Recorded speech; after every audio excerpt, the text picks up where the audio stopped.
नमस्कार शेतकरी मित्रांनो. आज हळदीच्या बाजार भावाविषयी आपण विश्लेषण करणार आहे. वसमत मार्केट समितीच्या मार्फत काही काही व्हिडिओ व्हायरल होत आहेत किंवा सोशल मीडियावर आपल्याला व्हिडिओ व्हायरल होताना पाहायला मिळत आहे.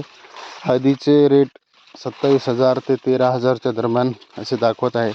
पण ॲक्च्युली आता हळदी मार्केटला येण्यास सुरुवात होत आहे. तर साधारणतः आपल्याला आवश्यकता जेवढी आहे तेवढी हळद विकून आपण हळद स्टॉक करू शकतो. आणि स्टॉक झाला आणि मार्केटमध्ये जर हळद उपलब्ध नाही झाली तर हळद वाढू शकतं. आणि वाढलेली हळद ही सोन्याच्या दराप्रमाणे एकदम कमी होत नाही. कमी झाली तर ती 200-300 रुपये अशी कमी होऊ शकते. तर हळद आल्यानंतर शेतकऱ्यांनी टप्प्याटप्प्याने काढायला पाहिजे, जेणेकरून हळदीचे बाजारभाव पडणार नाहीत. जर वातावरण जर पॅनिक झालं किंवा दबाव जर आला तर हळदीचे भाव कमी होऊ शकतात. तर शेतकरी मित्रांनो, आता हळदीचे भाव 13,000, 14,000, 15,000, 16,000 वेगवेगळ्या क्वालिटीनुसार 27,000पर्यंत आपल्याला सोशल मीडियावर दिसत आहे. तर आपले जे हळदीचे बेणे किती पाहिजे, घट किती होणार यावर अवलंबून आहे. आणि आता थोडंसं एशियाई राष्ट्रावर किंवा इतर मुक्त शेतीचे करार झालेले आहेत, त्याचा कितपत फायदा होतो ते आपल्याला पाहावे लागेल. आता सोयाबीनच्या दरामध्ये काल 200नं वाढ झाली, परत आज कमी झाले. म्हणजे 52-53चे सोयाबीनचे रेट, 57-58चे सोयाबीनचे रेट 52-53वर आलेत. कापसाचे पण 8.5पर्यंत रेट गेले असे समजत होते. प्रत्यक्ष 8,000पर्यंत भाव मिळत होता, तिथं पण रेट कमी जास्त झाले. सोन्या चांदीचे पण रेट कमी जास्त होत आहे. सध्या बाजार अस्थिर आहे, त्याच्यामुळे याचा फटका आपल्या याला बसणार नाही. आपल्याला आवश्यकता आहे तेवढेच आपण उत्पन्न बाजारपेठेमध्ये न्यायला पाहिजे.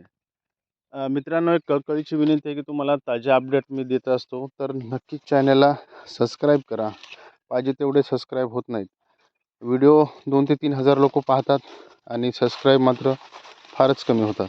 लाईक तर नक्कीच करावं लागणार आणि शक्य झाल्यास आपण वेगळ्या ग्रुपवर टाकू शकतो. तर आपलं विश्लेषण जे आहे ते हळदीच्या बाजारभावाविषयी आहे. हळदीचे बाजारभाव हे कमी जास्त प्रमाणात होत असतात. तर आपण हळदीला योग्य किंमत मिळण्यासाठी हळद वेगवेगळ्या मार्केटला रेट काय हे आपल्याला लक्षात घेणं गरजेचं आहे. आता सोशल मीडियावर जे रेट येत आहे ते ॲक्च्युली त्याचा भाव मिळतो का हे एक पाहणं गरजेचं आहे. योग्य भाव आणि योग्य किंमत मिळत असेल तरच आपण मार्केटला न्यायला पाहिजे. एकदमच भाव नेऊ नये. आणि वेगवेगळे याला आपण 2-3 टप्प्यामध्ये जर माल नेला, आपण एकदाच जरी माल नेला असेल तर 2-3 टप्प्यामध्ये जर त्याचे कुपे केले तर त्याच्यामध्ये सुद्धा आपल्याला रेट वाढून भेटतात. कुठे 3 प्रकारचे एकच हळद 3 प्रकारे जर टाकली तर वेगवेगळा रेट लागू शकतो. त्याच्यामध्ये आपल्याला थोडंसं बेनिफिट मिळू शकते. हे एक मला तुम्हाला सांगायचं आहे. त्याच्यामुळं पाहिजे तेवढी हळद आपण मार्केटला न्यायचं, बाकीची हळद आपण स्टॉक करू शकतो. आपण जर एकदमच जास्त मार्केटला हळद नेली आणि त्याचे भाव जर खाली आले तर आपलं नुकसान होऊ शकतो. कधी कधी काय होतं, आपण आजच हळद नेली की उद्या त्याचे भाव प्रचंड वाढलेले असतात. कधी कधी असं बी होतं, आज 10,000 भेटला का उद्या 7,000 होतो. तर असं पण होऊ शकते. तर आपल्याला जेवढी आवश्यकता आहे तेवढी आपण बाजारभाव घेऊ शकतो आणि विकू शकतो.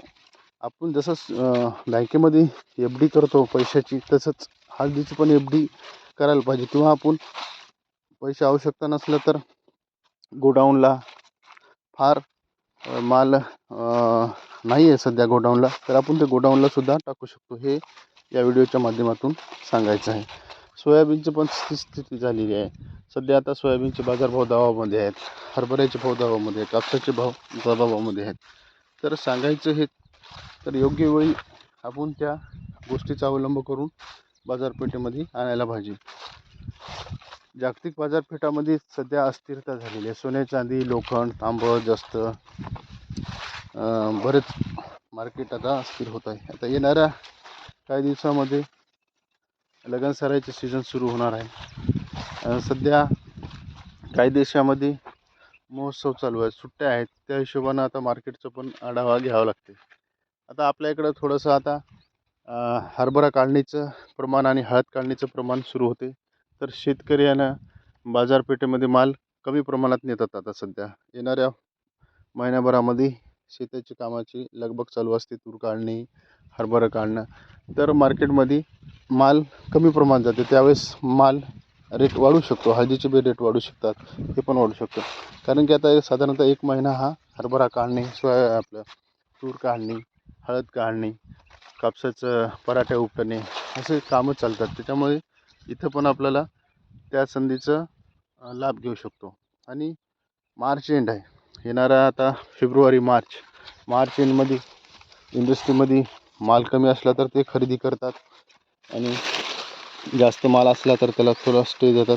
याचा बी आपल्याला अभ्यास करणं गरजेचं आहे, लक्षात ठेवणं गरजेचं आहे. जेणेकरून आपल्याला या दोन्ही गोष्टीचा फायदा किंवा तोटा होणार नाही जास्त, हे पण लक्षात घ्यायला पाहिजे. व्हिडिओ कसा वाटला नक्कीच तुम्ही कळवा आणि चॅनलला सबस्क्राईब करा. धन्यवाद.